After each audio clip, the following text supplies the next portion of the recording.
It was supposed to be a routine Tuesday. But by nightfall, Emily Granger, a 19-year-old sophomore at Redwood Falls University, was gone, and no one had a clue why. She didn't vanish from a gas station at 3 a.m. She didn't disappear on some remote hiking trail. She vanished in broad daylight, in the middle of campus, surrounded by hundreds of people, and no one saw a thing. And the only living creature who seemed to know where she went, was a dog. Officer Zane Carter didn't believe in ghosts. He didn't believe in premonitions or signs or that gut feeling nonsense rookies like to toss around. But after 12 years with the Redwood Falls Police Department, he knew when something didn't feel right. This felt all kinds of wrong. It was 6:42 p.m. when dispatch sent out the missing person bulletin. Emily Granger, brown hair, green eyes, about 5 feet 4 inches, hadn't come home after class. Her parents, Michael and Grace Granger, had tried to reach her all afternoon. No texts. No calls. No social media posts. That wasn't like Emily. She's always home for dinner, her mom told Zane, her hands trembling as she clutched a photo of her daughter in graduation robes. Even if she's late, she calls. Always. Zane looked down at the photo. Emily was smiling, bright-eyed, with a stack of books clutched to her chest. The girl had that spark. Sharp. Eager. The kind of kid who didn't just memorize history, she lived in it. She'd been writing a paper on Civil War tunnel systems beneath the town. That's all Zane knew about her. That, and the fact that she was now gone. He opened the back of the squad SUV and gave a simple command. Find her, Zeke. The German shepherd leapt out like a rocket. Redwood Falls was the kind of place where missing kids made national news, because it didn't happen often. A quiet Appalachian town tucked between forest and farmland, it looked like something out of a Hallmark movie. But Zane had seen its shadows. 3 years ago, a college freshman drowned under suspicious circumstances. A decade ago, someone torched the archives building. And 30 years back, well, no one liked to talk about the missing girls in 1987. This town remembered. But it also buried things. Zeke's nose hovered inches from the concrete. He was silent, focused. They'd started at the bus stop on the edge of campus, where Emily had last been seen by multiple students around 5:45 p.m. One classmate said she looked distracted. Another said she checked her watch every few seconds. One claimed she murmured, "That can't be right," before pulling out her phone. The bus came. She didn't get on. And then, she was just gone. Zeke paused mid-stride. His ears perked. Got something, buddy? Zane asked, gripping the leash tighter. Zeke barked once, sharp, urgent, then took off at a sprint. He led Zane down Maple Avenue, through a narrow alley behind the old movie theater, and stopped dead in his tracks in front of an abandoned phone booth wedged between a boarded-up pawn shop and a hair salon. A phone booth? Zane knelt. What is it, boy? Zeke sniffed along the base of the booth, then began to whine, a low, uncertain sound. Zane grabbed his flashlight, swept the area. No blood. No signs of a struggle. But in the corner of the booth, wedged behind a rusted panel, he saw something small, red, soaked from the rain, frayed along the edge. A scrap of cloth. He pulled out a plastic evidence bag and dropped it in. They canvassed the area, but no cameras had a clean view of the booth. No witnesses had seen anyone use it. The shop owners nearby had closed up by 5. But when the tech team pulled Emily's phone records, the mystery deepened. There it was. Incoming call, 5:55 p.m. Unknown number. Duration, 3 minutes. The location? That exact booth. The next day, Zane sat with Dr. Diane Howell, Emily's academic advisor and professor of American history. She was intense, the woman said, sipping black coffee in her office filled with antique maps. Smart, driven, maybe too driven. She'd been chasing something lately. Something about hidden rooms under town hall. She wouldn't let it go. Zane raised an eyebrow. Was this part of a class project? Dr. Howell shook her head. It started as a paper. Then it turned into something else. She said she found a document, a map or letter, in the archives that referenced something called the Marigold Cellar Vault. Thought it was just legend. Zane's pen froze on his notepad. Was, he asked. Thought it was? Dr. Howell sighed. I don't know what to think anymore. That night, Zane returned to the booth with Zeke. The town had gone quiet. Rain drizzled lightly on the sidewalk. Everything smelled like rust and damp leaves. Show me, Zeke, he whispered. Zeke padded toward the alley again, but this time, he didn't stop at the booth. He kept going. Past the theater. Past the bakery. And stopped in front of the one place Zane didn't expect. Bishop Antiques. Old Victorian windows. Closed since the early 2000s. A dusty closed sign hung in the door. But what caught Zane's eye was the side entrance, a faint footprint in the mud. Smaller than his own boot. Still fresh. And Zeke? Zeke was growling. Low. Controlled. But unmistakable. Something, or someone, was in there. Rain slid off the brim of Officer Zane Carter's cap as he stood outside the side entrance of Bishop Antiques. The faint footprint in the mud hadn't washed away yet, not fully. He crouched, studying the sole pattern. Smaller than a man's boot. Women's sneakers, maybe. Narrow toe, thin tread. Zeke stood rigid at his side, ears up, tail still. Every muscle in the German shepherd's body was locked into alert mode. Smell something? Zane whispered. Zeke gave a quiet whine, then moved closer to the door, nose to the bottom seam. Then came the low, throaty growl. Something was off. The store had been closed for nearly 20 years. Owned by Leonard Bishop, a quiet, soft-spoken man in his 60s. No criminal record. Retired military. Everyone in town just called him the antique guy. Zane had only ever spoken to him once, years ago, during a neighborhood patrol. Polite. Reserved. Didn't like to talk much. He called dispatch. I need a property contact for Bishop Antiques on Ashwood Lane. Showed signs of recent entry. Copy that, came the voice. We're reaching out to the listed owner now. Zane hung up and exhaled. Something in his gut twisted. By morning, Bishop was at the station, seated stiffly in interview room B with a styrofoam cup of black coffee in front of him. He'd arrived voluntarily. Said he'd been at his cabin outside town for the past week. Do you still keep anything inside the antique store, Mr. Bishop? Zane asked from across the table. Bishop looked up. His hands were steady. Too steady. Just some family items. Tools, mostly. I don't sell anymore. Zane tilted his head. You haven't been in there lately? No, Bishop said flatly. Not for weeks.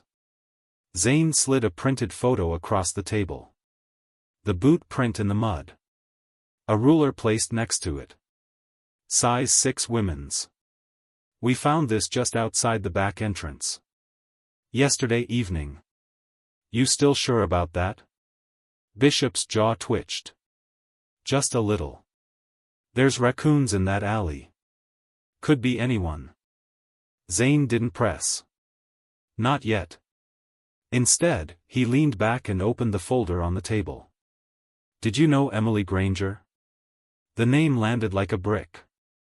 Bishop's eyes flickered, just for a second, then dropped to the coffee cup. She came by a few weeks ago, he said quietly.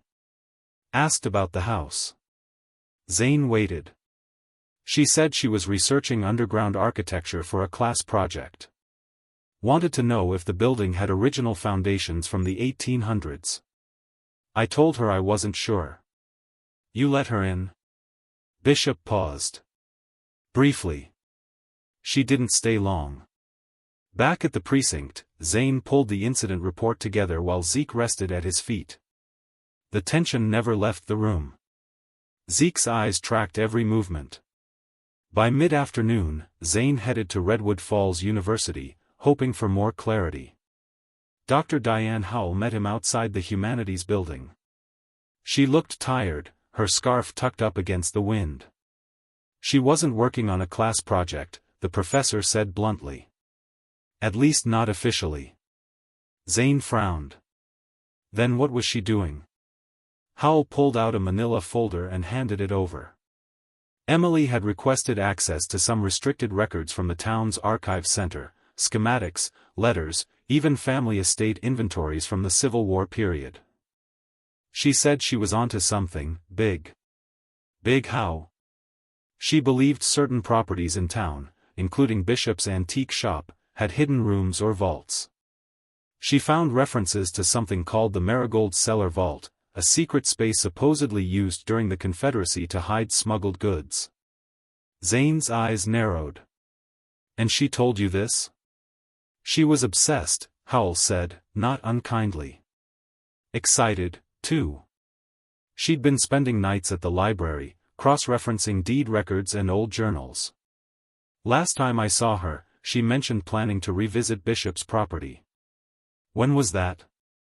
4 days ago. The same day she disappeared.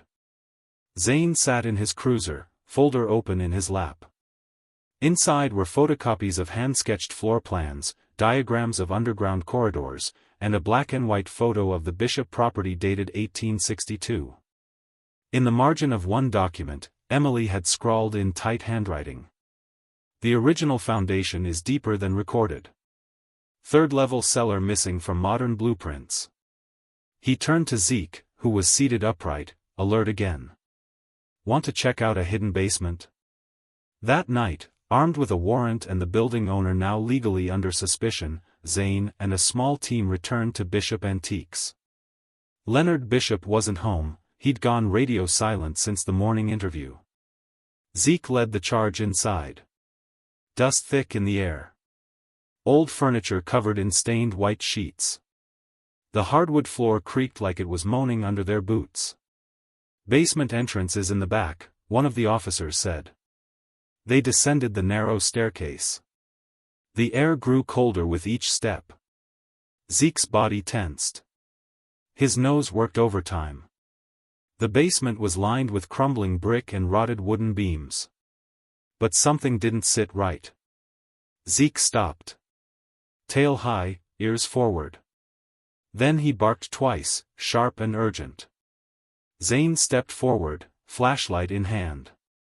The beam swept across a far wall, a section of stone that looked newer. The mortar was lighter, less weathered than the rest of the foundation. Bring the hammer.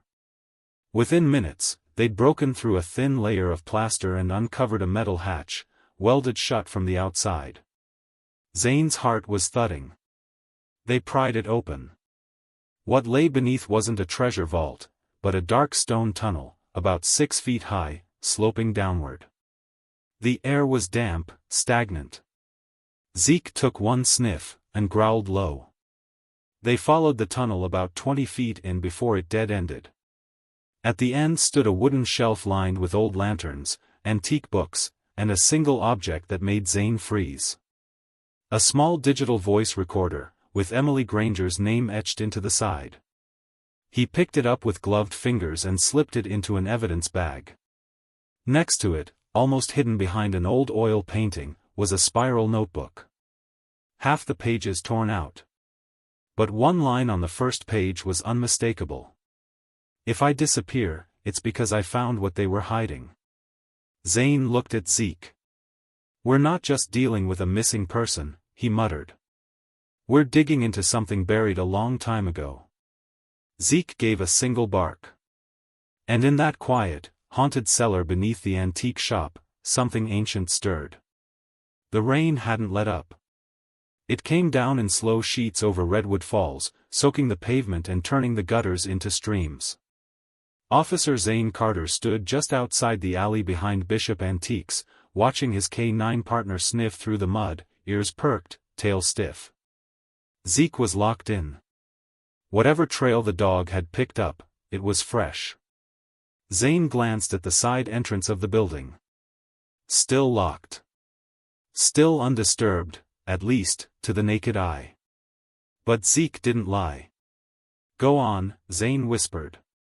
Zeke led him down the alley and stopped near a rusty drainpipe where something red was tangled in the weeds.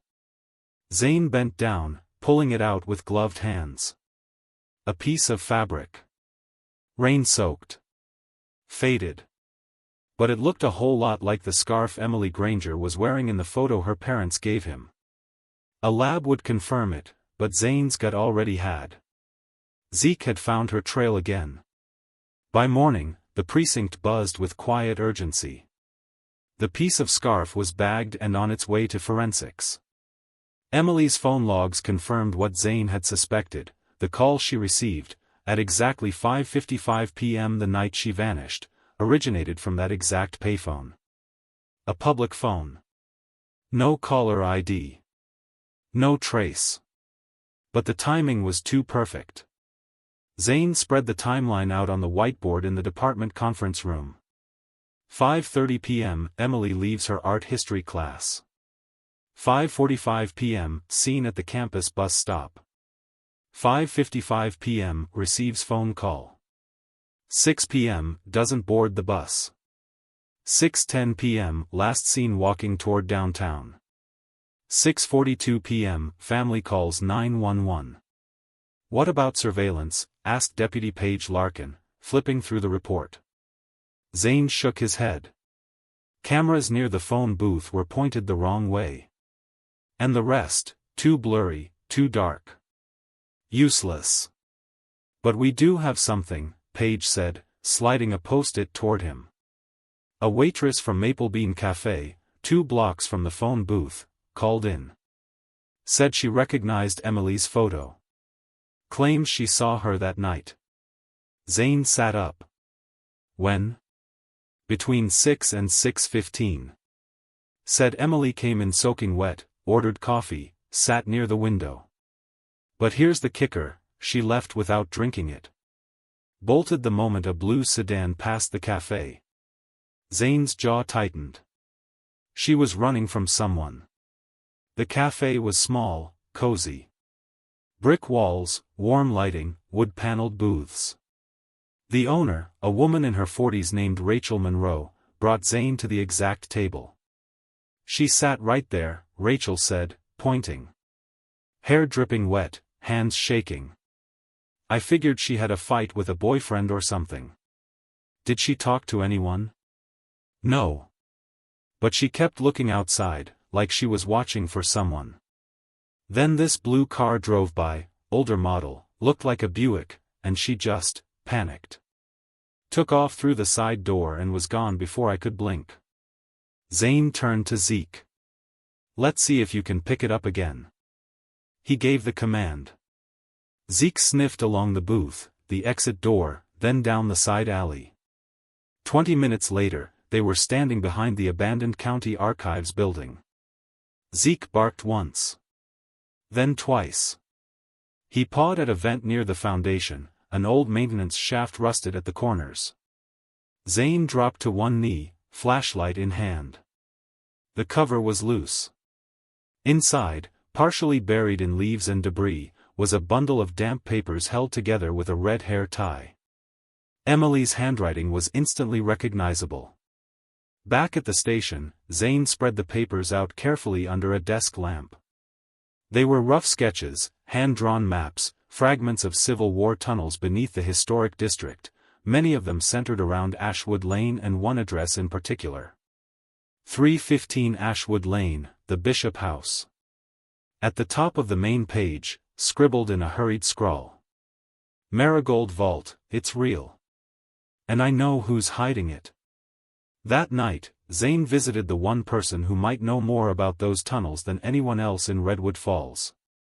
Professor Elijah Keating was in his 70s, semi-retired, and lived in a cottage stacked with books. He met Zane on the porch, wiping his glasses with a shirt sleeve. "I've heard the name," Keating said when shown the phrase Marigold Vault. "Old town lore. Goes back to 1864. Story was that a Confederate officer named Daniel Marigold hid gold and war documents beneath the town before deserting. No one ever found it, so people assumed it was just legend." Zane handed over Emily's notes. Keating read through them in silence. Then he looked up slowly. She was onto something. Back at the station, Deputy Larkin came in with a new development. "We found a partial print on the phone booth," she said. "It's old, but it's something. Doesn't match Emily, doesn't match anyone in the system. But we ran it through an internal state database. It flagged a similar pattern in a background check, tied to a private security consultant named Thomas Rourke. Out of town? Yeah. Registered in Greensboro. No criminal record, but here's the strange part. He filed a property interest claim on 315 Ashwood Lane in 1999. Never finalized." Zane stared at her. 20 years ago? Larkin nodded. "It gets weirder. Rourke was seen around town 2 weeks ago. Stayed at a motel under a fake name." Zane's voice dropped. "What the hell is going on with that house?" The next morning, Zane and Zeke stood once again at the side gate of Bishop Antiques. The house looked quiet. Too quiet.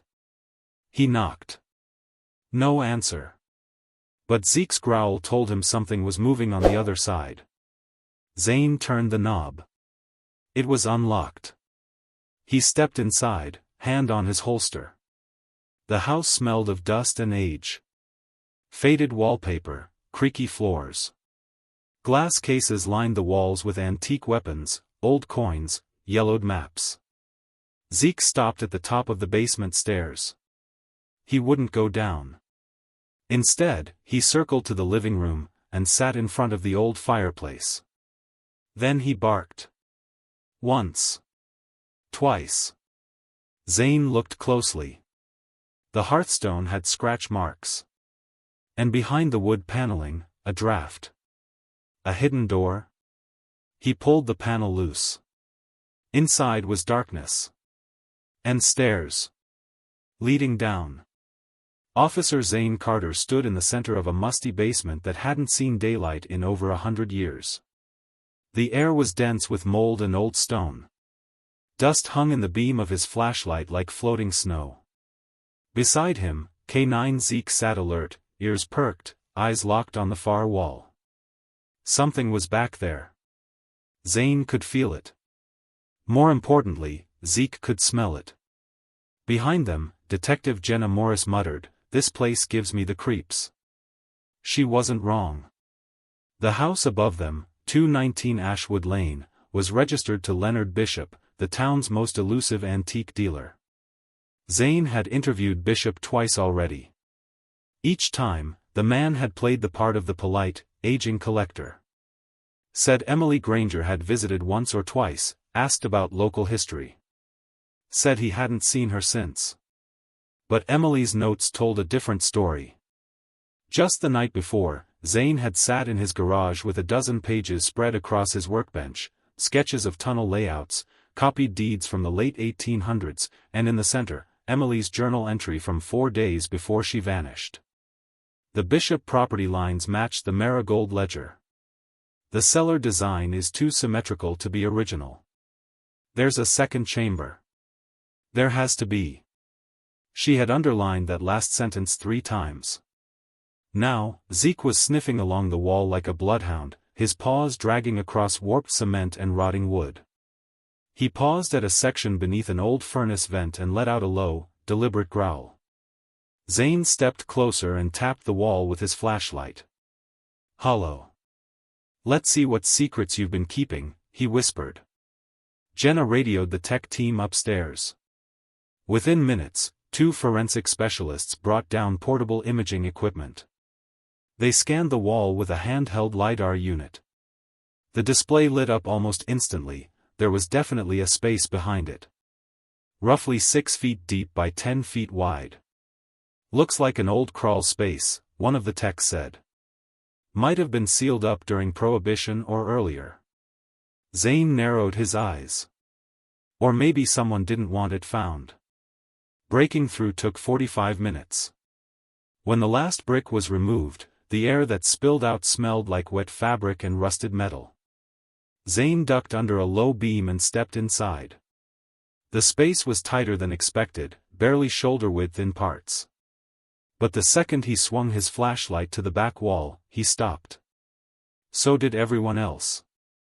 Dozens of canvas-wrapped bundles lined the shelves, each labeled in fading cursive. Some were wooden crates. Others were simply stacked scrolls wrapped in waxed twine. Are these Civil War relics?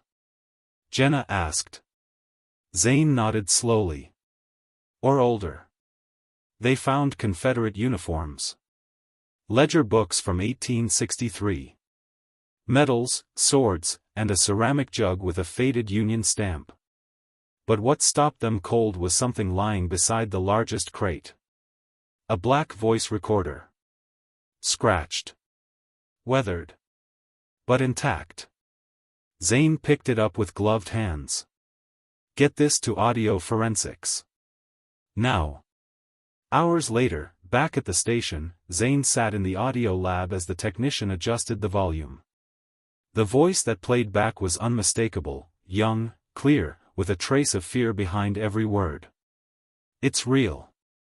The vault is real. I'm standing in front of it now. If anything happens to me, please make sure someone finds this. Zane clenched his jaw. It was Emily. I was wrong about Bishop. He's not just collecting antiques. He's selling them. Shipping them. And he's not working alone. The tape crackled, then faded out. The storm had officially broken.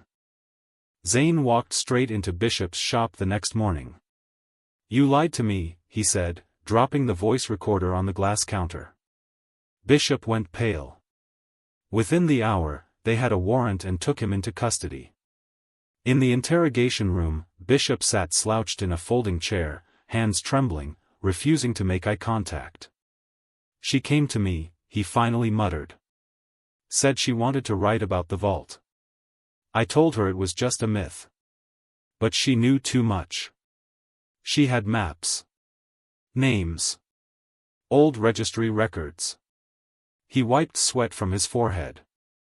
I didn't hurt her, he insisted. But I told someone else. A man I knew from Atlanta. He was interested in the vault years ago. Said it wasn't for kids like her to mess with. Zane slammed his fist on the table. What's his name? But Bishop clammed up. You don't understand, he whispered. These people, they don't leave witnesses. Back at Emily's dorm, Zane and Zeke searched for anything she might have missed. Her books were still stacked.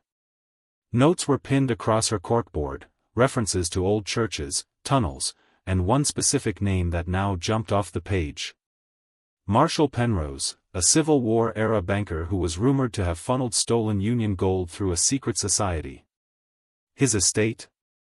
It was just 3 blocks from Bishop's shop, and long abandoned. Zeke began pawing at one of the desk drawers. Inside, beneath a stack of legal pads, was a flash drive. Zane plugged it into his laptop back at the precinct. The files were jaw-dropping. Emily had documented her entire investigation. Scanned maps. Property blueprints. Even copies of confidential shipping manifests from Bishop's antique store, dated as recently as 2 months ago, listing destinations in Europe and private collectors in New York. Artifacts from the Marigold cellar vault had already been sold. That night, Zane couldn't sleep. He sat on his porch with a beer in one hand, Zeke curled up at his feet, thunder rolling somewhere in the distance. Emily had gotten so close, closer than anyone in over a century. She had uncovered one of the town's deepest secrets. And someone made sure she never shared it. But Zeke wasn't done. The next morning, he started barking at the back of Zane's patrol SUV, agitated, whining, circling. Zane opened the door. Zeke leapt out, ran across the lot, and stopped at an old service trail behind the Bishop property. A path mostly covered in fallen leaves. No one had been back there in years. Zeke stared at it, tail stiff, eyes locked on the woods. "You smell something, partner?" Zeke barked once, sharper than usual. Zane checked his watch. 8:03 a.m. Whatever was waiting at the end of that trail. They were finally ready to find it. Zane Carter had walked through hundreds of basements in his career, but this one felt different. The air was still, thick with dust and old secrets. He wasn't just walking into a room, he was stepping into a time capsule. And Zeke, his K9 partner, was already locked in. The shepherd's snout hovered inches above the dirt floor as he sniffed around the edge of the crumbling stone wall in Leonard Bishop's basement. They'd already broken through one false wall earlier that week, revealing a hidden chamber packed with Civil War-era relics, Emily's lost voice recorder, and bundles of old Confederate flags. But that hadn't been the end of it. That had just been the beginning. Zeke barked once, loud and sharp. Then again, more forcefully. Zane stepped closer, his flashlight beam illuminating a low section of wall behind an old furnace pipe. It was too clean. Too smooth. And right where Zeke was now scratching with both paws. "You're telling me she's in there, aren't you?" Zane muttered under his breath. The dog didn't respond, just kept digging. By the time the forensic team arrived, the house had been sealed off with crime scene tape and reinforced lighting. They brought in a ground-penetrating scanner and confirmed it, a hollow cavity, about 6 feet wide, behind the bricks. "You want us to go in?" one tech asked, glancing at Zane. "I want it open in the next 20 minutes, Zane replied. "There's something behind that wall. Zeke doesn't bark for ghosts." When they finally broke through, it didn't smell like death. It smelled like dust. Old fabric. Clay. Wet wood. But beneath that, just barely, something sharper. Something organic.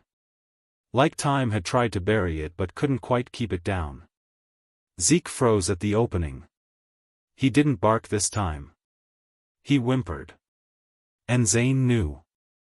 The room wasn't big, maybe the size of a small pantry.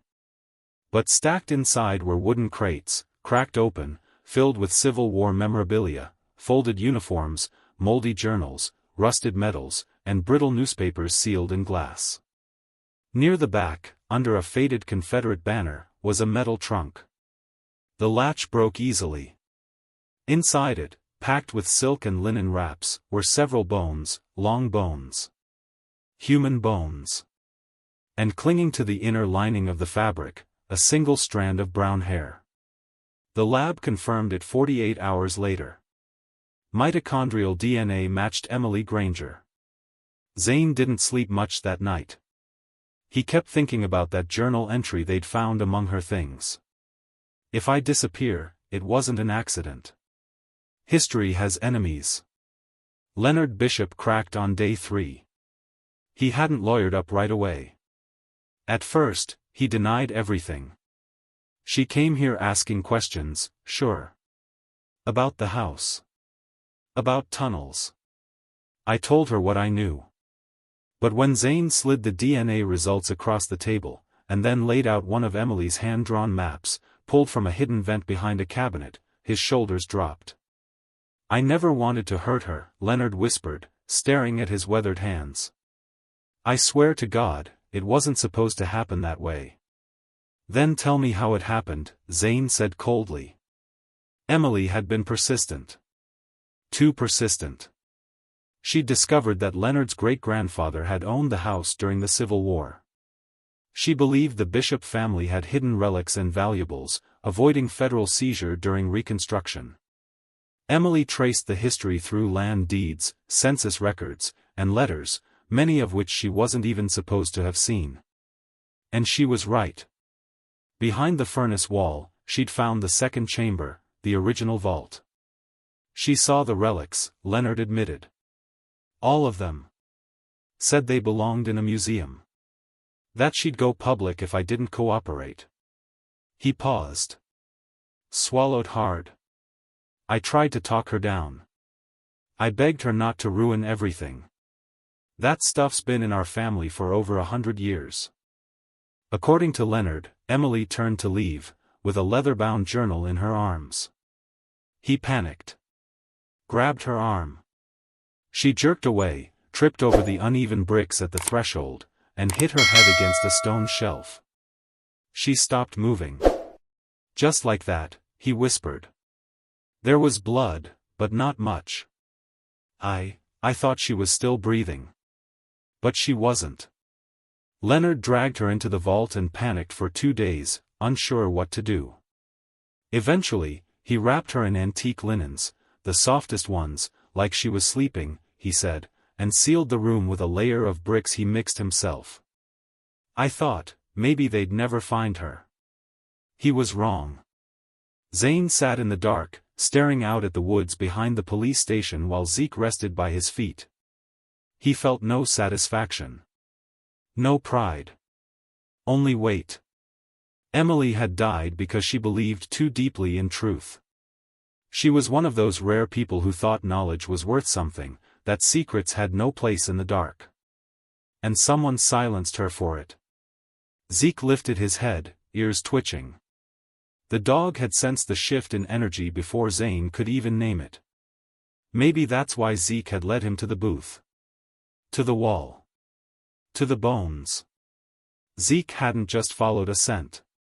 He'd followed the truth. 2 days later, Zane stood at the podium during the Granger family's private memorial service. The press hadn't been invited. No cameras. Just Emily's parents, her professors, some classmates, and the investigation team. She was 19, Zane said.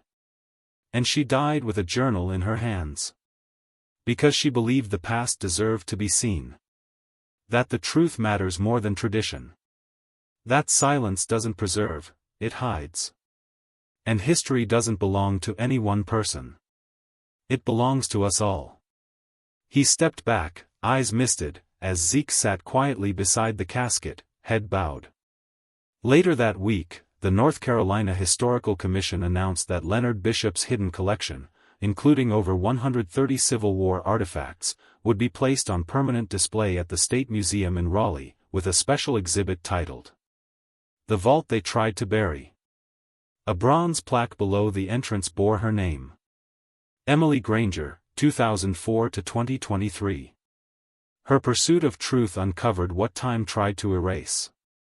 The woods behind Ashwood Lane were quiet that morning, too quiet. Officer Zane Carter tightened his grip on Zeke's lead, following the K9 deeper into the trees as sunlight filtered through the branches in scattered patches. Autumn leaves crunched underfoot. The only sounds were the wind, the steady breathing of the dog beside him, and the distant calls of the forensic team radioing positions across the property. It had been 2 days since Leonard Bishop's confession. 2 days since the antiques dealer admitted that Emily Granger had died after confronting him about the hidden vault and stolen Civil War artifacts. He swore it was an accident, that she'd tripped in the cellar trying to leave, that he panicked, hid her body in the only place he thought no one would find it. But he never said where. And now it was up to Zeke. "Slow it down, partner," Zane murmured, ducking under a low branch. Zeke was locked in, tail stiff, nose low to the ground. He stopped suddenly near a dead oak tree, its roots twisted like veins into the dirt. Zeke sniffed once, then began to dig furiously with his front paws, kicking up dark soil. "Zeke, hold up," Zane said, dropping to one knee. "You sure about this?" Zeke whined once, sharp, insistent, and kept going. Within seconds, a technician rushed over. "We've got activity here," she called back. "Mark the perimeter. Begin the scan." The team moved quickly, cordoning off the area and bringing in ground-penetrating radar. What they found beneath the soil sent chills up Zane's spine. A heat signature, shaped like a body. By noon, the excavation was fully underway. Every inch of soil was removed by hand. Gloves. Brushes. Forensic screens. They worked like archaeologists at a sacred site. No rushing. No assumptions. At exactly 2:27 p.m., the digging stopped. The coroner looked up from the shallow grave, his voice tight. "We've got remains." Zane stood back, heart hammering in his chest. He didn't need to hear the name. He already knew. The grave was just over 3 feet deep, covered in layers of decaying leaves and rock. Inside lay a skeleton, mostly intact. Nearby, half buried in the earth, were fragments of red wool fabric, what looked like the sleeve of a sweater. And around the neck of the skeleton, still clinging to brittle bones, was a thin gold chain with a tiny cross. Zane closed his eyes. Emily's mother had described that necklace in heartbreaking detail. She never took it off. Not once since she was 8 years old. There was no doubt now. Zeke had found her. By evening, the remains were confirmed to be Emily's through dental records and bone structure. Cause of death, blunt force trauma to the skull. No defensive wounds. No sign of struggle. Just a single, devastating fall. Exactly as Bishop had claimed. But the lie wasn't in how she died, it was in everything that followed. Emily's body had been buried next to Civil War-era fabrics, some partially intact, others crumbling with time. Alongside her were 2 sealed ledgers wrapped in oilcloth, likely part of the Marigold cellar vault Emily had been trying to expose. The truth had been buried, literally, with her. But now, thanks to Zeke, it would see the light of day. A week later, the entire town gathered at Redwood Falls University for a candlelight vigil in Emily's honor. Zane stood in the back of the crowd, Zeke seated loyally at his side, wearing his clean K9 vest and service medal. Professor Elijah Keating spoke at the front steps, his voice trembling. Emily Granger wasn't just a student. She was a truth seeker. A historian. A young woman who believed the past mattered enough to be preserved and protected. Applause rippled through the crowd. Some wept. Some held hands. But all of them looked toward the future just a little differently that night. Emily was finally laid to rest at Greenwood Memorial Cemetery, beside her grandparents. The gold cross was returned to her family.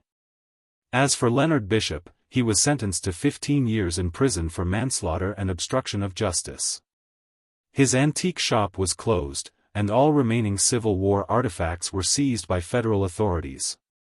The Marigold Vault, now officially authenticated by state historians, was relocated to the North Carolina Museum of History, where it became one of the most visited exhibits in state history. Right at the center of the display sat a plaque. In memory of Emily Granger. She sought the truth beneath our feet. And now her story stands above us all. As for Zeke, he received the Medal of Valor, presented by the police chief in front of the entire department. The mayor even declared October 13th as K9 Zeke Day in Redwood Falls, a day to honor service dogs and the lives they help protect. Zane took a week off afterward. Drove up to the Blue Ridge Parkway with Zeke, no radios, no uniforms, just the 2 of them. They hiked. They rested. And at the summit overlook, as golden sun spilled across the valley, Zane scratched behind Zeke's ears and whispered. "You found her, buddy. You brought her home." Zeke licked his hand, then looked toward the horizon, silent, loyal, and at peace. "Thank you so much for following this story." Emily's journey was fictional, but inspired by real missing person cases, the heroism of K9 units, and the power of persistence. If you've made it this far, we're honored you walked this path with us. What do you think was the turning point that changed everything in this case? Was it Zeke's discovery in the basement? The phone call from the booth? Or something deeper in Emily's character? Backhand index pointing down, let us know in the comments below. And if this story moved you, consider liking, sharing, and subscribing for more courageous tales of justice, loyalty, and truth. Until next time, stay safe, and never stop seeking the truth.